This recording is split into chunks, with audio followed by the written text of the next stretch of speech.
안나는 철로 옆에 홀로 서 있었습니다. 차가운 바람이 그녀의 머리칼을 흩날리고 발밑에서는 눈이 서걱이며 무너져 내렸습니다.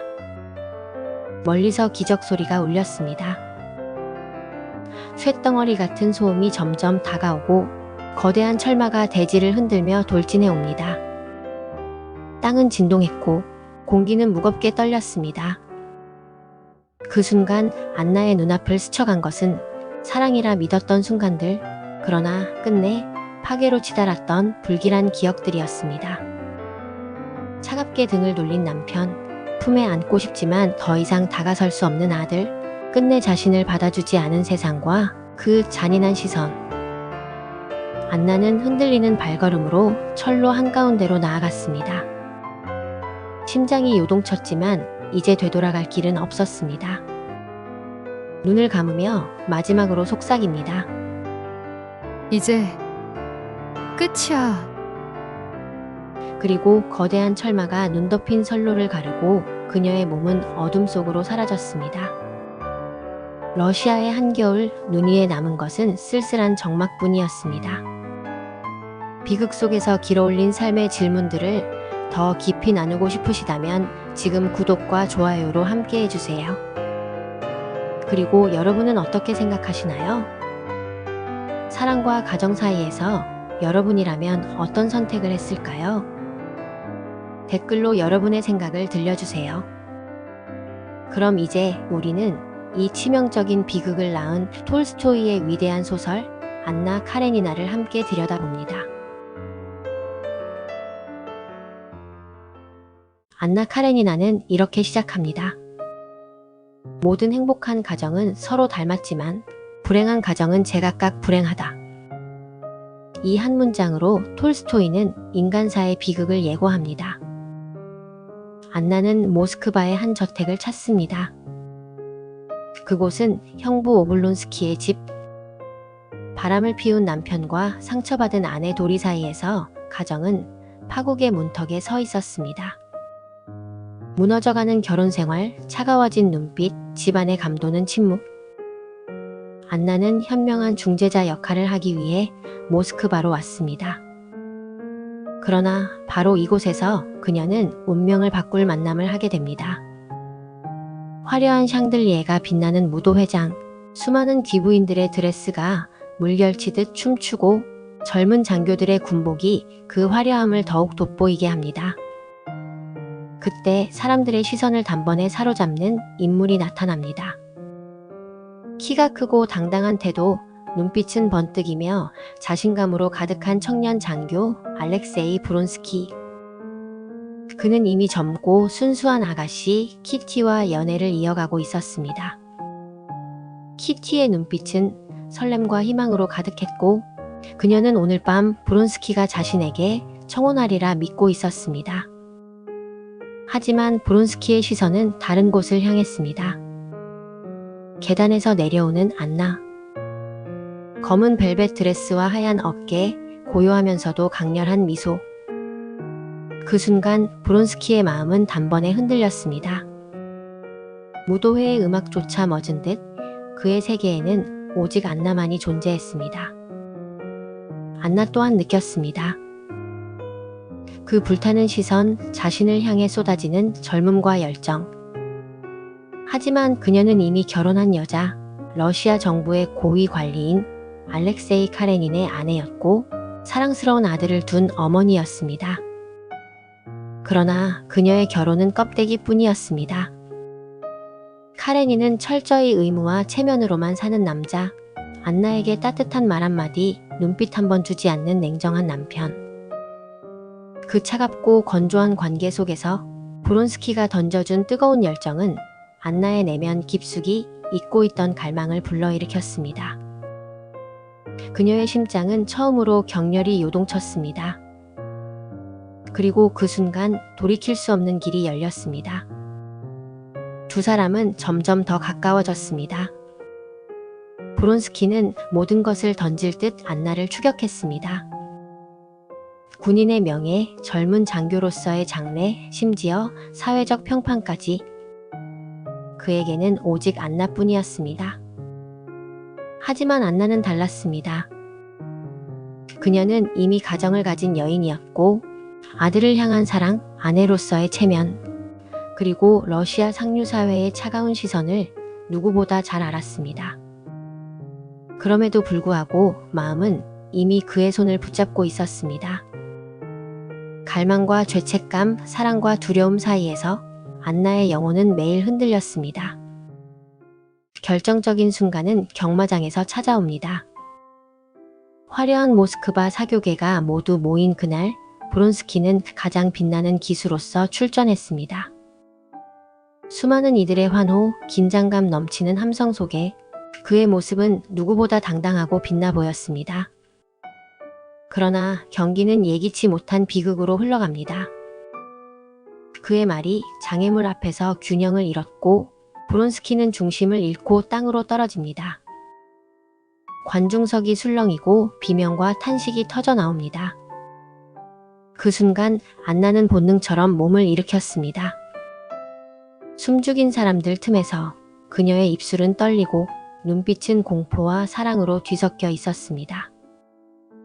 그리고 그녀는 끝내 자신의 감정을 드러내고 말았습니다. 모두가 보는 앞에서 안나는 아내가 아닌 연인의 얼굴로 브론스키를 바라본 것입니다. 숨길 수 없는 그 시선, 떨림으로 가득한 외침, 순간의 감정은 돌처럼 무거운 사회의 규칙을 산산이 부수었습니다. 그날 이후 모든 것이 달라졌습니다. 사교계의 대화는 하나같이 안나를 향했고 그녀의 이름은 뒷말과 수군거림 속에 오르내렸습니다. 그녀가 나타나는 자리마다 귀부인들의 눈빛은 날카로운 얼음처럼 그녀를 찔렀습니다. 웃음 속에 감춰진 멸시, 공손한 인사 뒤의 비웃음. 안나는 느꼈습니다. 자신이 발을 디딘 땅은 더 이상 안전하지 않다는 것을. 하지만 그녀의 마음은 이미 되돌릴 수 없었습니다. 사랑은 금지되었기에 더욱 치명적으로 불타올랐습니다. 숨막히는 억압 속에서 그녀는 오히려 더욱 간절히 브론스키를 찾았습니다. 이제 안나에게 가정과 사회는 쇠사슬이었고 브론스키와의 사랑만이 유일한 자유처럼 보였습니다. 결국 안나는 더 이상 숨길 수 없었습니다. 그녀는 남편 카레닌 앞에 무릎 꿇듯 고백합니다.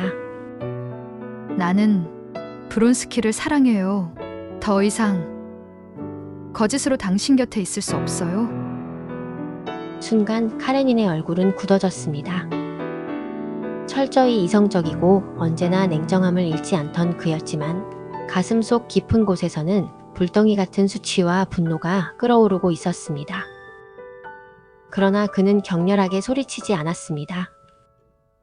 그가 가장 두려워한 것은 스캔들, 러시아 상류 사회의 차가운 시선이었습니다. 그래서 그는 차갑게 말합니다. 우리는 체면을 지켜야 해요. 부부라는 외형을 무너뜨려서는 안 됩니다. 그는 이혼을 거부했고 겉으로만 유지되는 공허한 결혼 생활을 강요했습니다. 하지만 운명은 더 가혹했습니다. 안나는 결국 브론스키의 아이를 낳습니다. 사랑의 증거이자 동시에 사회적 낙인의 상징. 그 아이가 태어난 순간 안나의 비밀은 감출 수 없는 현실이 되었습니다. 이제 그녀는 완전히 고립되었습니다. 사교계는 그녀를 외면했습니다.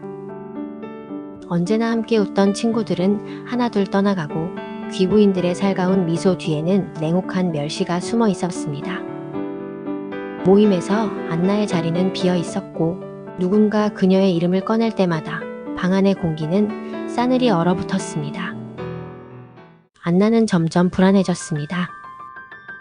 브론스키와의 사랑만이 유일한 위안이었지만 그마저도 시간이 흐르면서 흔들리기 시작했습니다. 브론스키는 여전히 그녀를 사랑했지만 안나의 끊임없는 두려움과 집착은 그의 숨을 옥죄는 족쇄가 되어갔습니다. 안나는 늘 물었습니다. 당신은 나를 아직 사랑하나요? 언젠가 나를 버릴 건가요?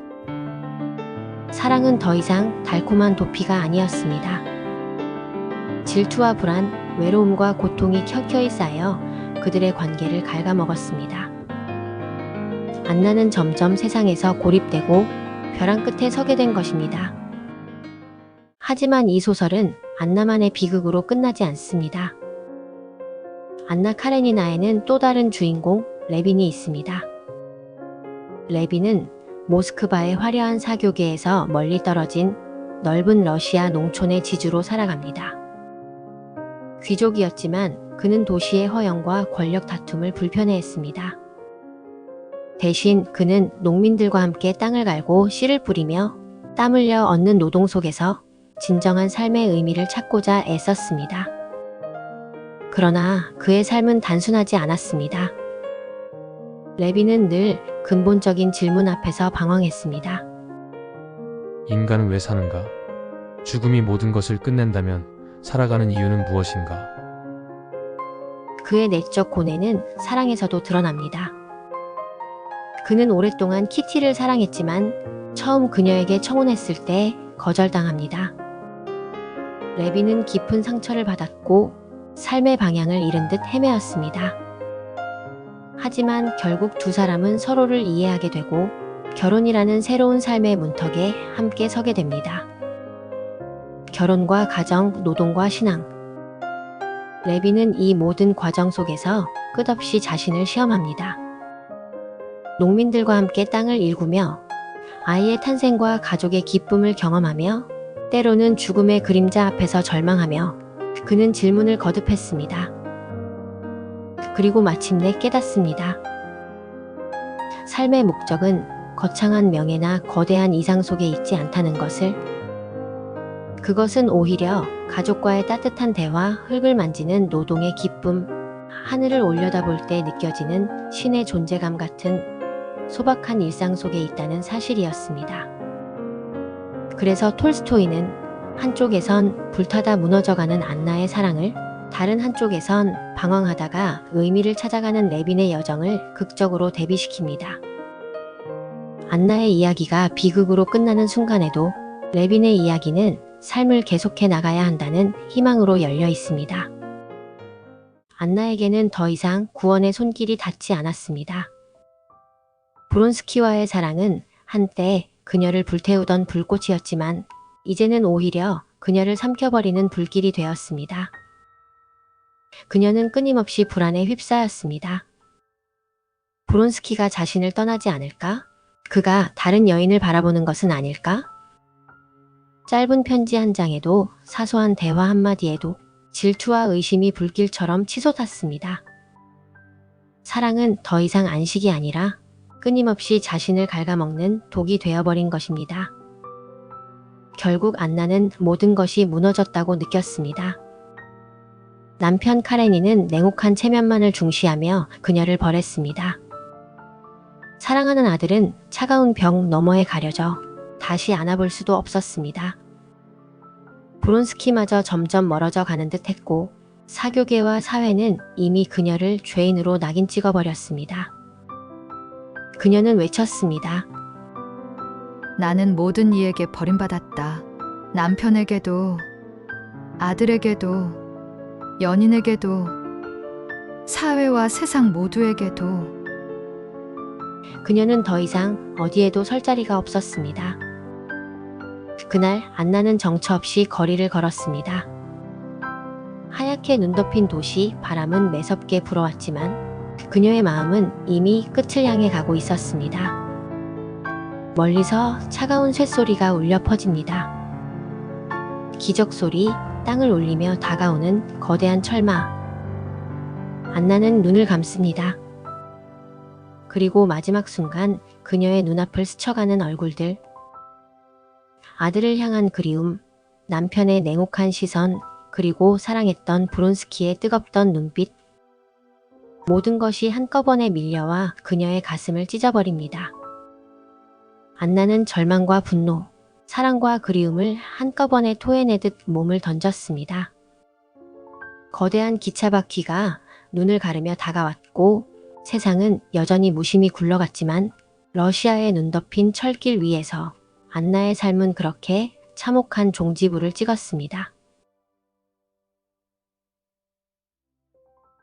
안나 카레니나는 단순히 불륜 이야기로 오해받기도 합니다. 하지만 이 작품은 개인의 사랑과 자유가 사회적 제도와 충돌할 때 어떤 비극을 낳는지를 보여줍니다.